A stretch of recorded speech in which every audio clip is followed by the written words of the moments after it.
So we have now completely studied the digital electronics, the circuits what we can use in digital electronics. Plus we have also seen the applications of digital electronics like memory based applications, the circuit which can be used as a counters, as a registers to store the memory elements, and various kind of circuits and instruments that work on the clock triggering. Hence, we can hereby now conclude that digital electronics and digital electronic circuit represents signals by discrete band of analog levels rather than by continuous range. The most advantage of digital electronic circuits and digital signal is that it is easier to get an electronic device to switch to into one of the number of known states than to accurately produce a continuous range of values. Like, since we have gone through the different kinds of number systems, we are well versed now with the working of some computers, how they work, like what are the number systems that could be used in the electronics, plus various kind of circuitries like processors and computers what we use in day-to-day life. Thus this course helps us to understand the working of various modern machineries which we use in our day-to-day lives, like processors, the computers and counting machines, the kind of technologies we can use in LCD display. Plus this course also helps to understand how the digital electronic circuit can be simplified using various logical functions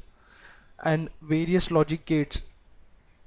This course can also help us to work us like how the gates can be used to implement different kind of circuits and how we can simplify different complex circuits using the most basic and universal gates. Apart from this, the most and the biggest advantage of digital circuits as compared to analog circuit is that signals represent digitally can be transmitted without degradation due to noise. Also, the digital electronics or the digital circuit signals which are transmitted are less prone to immunity, that is, they are very much secured, and the confidentiality of the digital signals and the lifelongity of the digital signals are very much reliable. Therefore, the digital system plays a very important part in our day-to-day life, and the course we have studied helps us to analyze and understand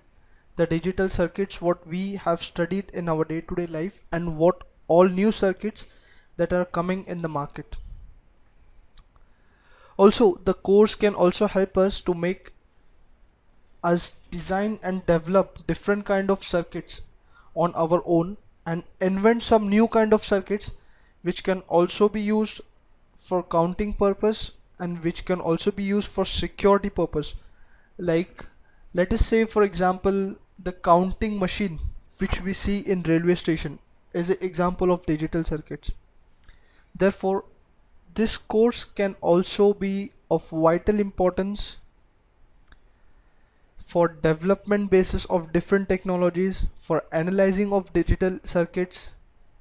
understanding of digital circuits, and also have a precise and detailed knowledge about how the circuits can be used in our day-to-day lives.